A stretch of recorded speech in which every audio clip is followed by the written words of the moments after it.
Hey everyone, so the truth is finally revealed.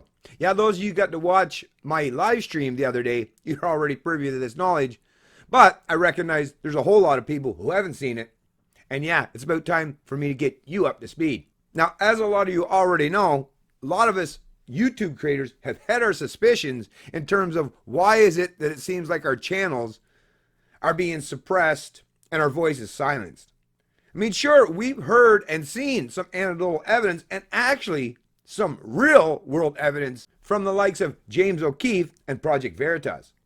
His undercover investigative reporters have caught some of the people that work inside these institutions, these social media platforms, admitting that they do actively try to suppress certain YouTube creator content, namely those they disagree with politically or ideologically.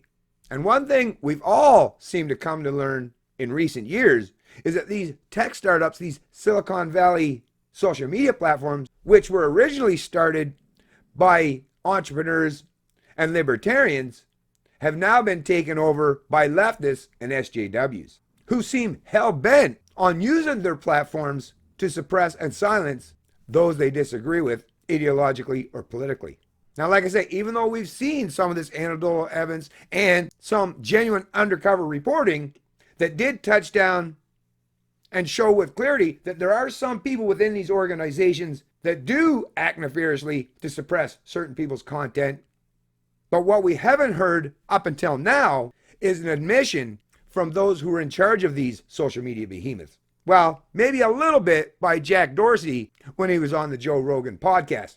We heard a little bit about what happens and what takes place in Twitter there. But for us content creators on YouTube, we've been still seemingly having to scratch our head, ponder, and wonder how far up the ladder does this kind of suppression go, or how many people within these organizations seek to play politics or editorialize what's allowed on their platform. Well, now we have the answer. And the answer is, it goes all the way to the top. All the way straight up to the CEO. Which means it's definitely part and parcel of their policy. Headline out of Reclaim the Net from the May 10th issue, 2020, YouTube CEO, users don't like authoritative mainstream media channels, but we boost them anyway. Susan Wojcicki confirms your suspicion. By Tom Parker. If you're tired of censorship, subscribe to Reclaim the Net. Over the last few years, YouTube and its executives have made it clear that when it comes to news and current events, authoritative sources, mainstream media outlets it deems to be trustworthy, will get boosted via the platform's recommendation tools, while independent creators who cover the news will be suppressed. And yeah, I've definitely noticed that with real-world first-hand experience. And during an interview on the New York Times Rabbit Hole podcast, YouTube CEO Susan Wojcicki admitted that most YouTube users don't want to watch these authoritative sources, but said the platform will continue to boost them anyway. Wojcicki said that she decided to start prioritizing authoritative sources in the wake of the terrorist attack in Nice, France on Bastille Day, July 14th in 2016. I remember reading about it and being just extremely upset and thinking our users need to know about it, Wojcicki said. She then decided that YouTube would start pushing videos about the attack to the homepage of users in France and prioritize videos from authoritative sources when French users search for information about the attack. However, after making the change, YouTube engineers warned Wojcicki videos from the mainstream authoritative sources weren't performing very well in terms of engagement. The users don't want to actually see it, the engineers told Wojcicki at the time. But Wojcicki decided to keep showing the videos to users and told the engineers it doesn't matter. We have a responsibility. Something happened in the world and it's important for our users to know, Wojcicki boasted. She added that this was the first time YouTube started pushing information to users that was relevant, even if the users didn't want to see it compared to other content. So like I say, folks, that is basically an admission of guilt in terms of trying to editorialize the content on the YouTube platform. And in case you don't realize, the only reason why these social media platforms have as much freedom to do what they do is because they originally started out and have been listed under, Section 230 in the United States as basically just a platform, as merely the infrastructure that people use to promote their own views, information, or whatever other kinds of content that they choose to upload to the YouTube platform.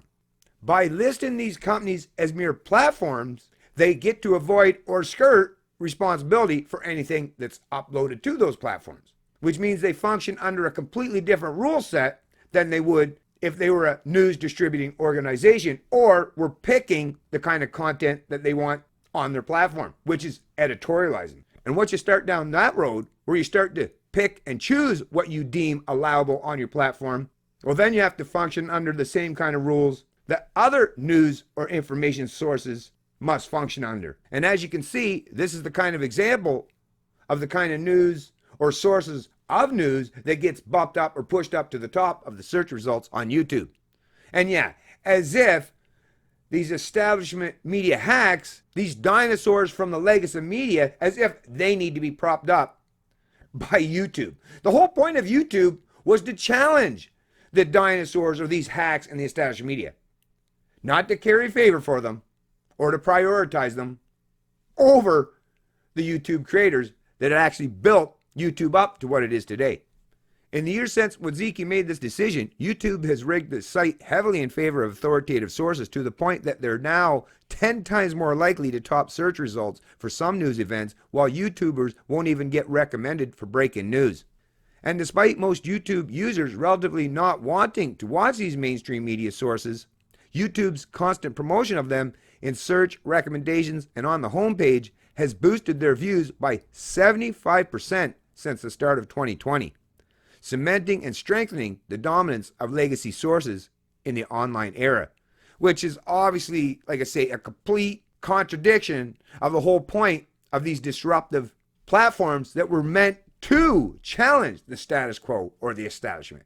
And based on the views alone on my particular channel, that 75% seems to be just about right, because that's about how much I have lost, which basically suggests to me that YouTube is purposely trying to starve me out of existence while simultaneously sending viewers to prop up the establishment and benefit them at my expense. Another stat that reveals how aggressively YouTube is pushing these unpopular authoritative sources is that the coronavirus news shelf, which forces videos from mainstream media outlets onto users via the homepage, has been viewed over 10 billion times. Recent comments from YouTube's Chief Product Officer, Neil Mohan, suggest that the platform's approach to who gets to cover the news and its attitude towards independent creators won't be changing anytime soon. During an interview last month, he said creators espousing opinions in their basement can't provide context on the news. Anyways, folks, I love it. Like, listen to this. Oh, creators espousing opinions in their basements can't provide context in the news? Like, how insulting is that? First of all, I don't function in my basement. I don't work from my basement.